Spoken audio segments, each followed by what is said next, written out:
पूर्व विदर्भामधल्या गोंदिया, भंडारा, चंद्रपूर, गडचिरोली आणि नागपूर या जिल्ह्यातील जिल्हा मार्केटिंग फेडरेशनच्या शासकीय धान खरेदी केंद्रावरून धानाची खरेदी केली जाते।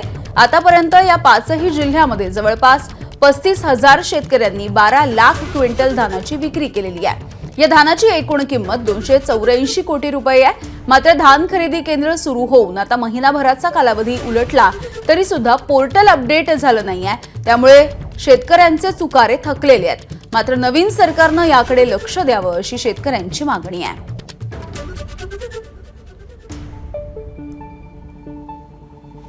आम्ही आता 1 महिने झाले आम्ही शेतातले धान सोसायटीला टाकलेलं आहे, तरी पण आतापर्यंत आमच्या पेमेंटही नाही आला आहे। शासनाकडून कोणताही आम्हाला म्हणजे आतापर्यंत आश्वासन नाही मिळालं आहे की तुमचा पेमेंट ह्या महिन्यात येईल का ह्या आठवड्यात येईल, असं कोणत्याही प्रकारचे आम्हाला शासनाकडून आतापर्यंत कोणतीही शाश्वत नाही मिळाली आहे। लवकरात लवकर पाठवण्यात येईल अशी आमची महायुती सत्तेला मागणी आहे।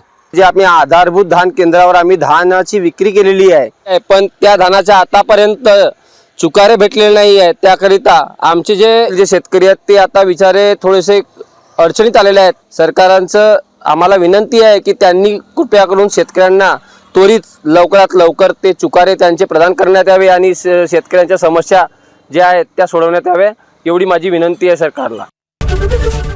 एबीपी माझा, उघडा डोळे बघा नीट।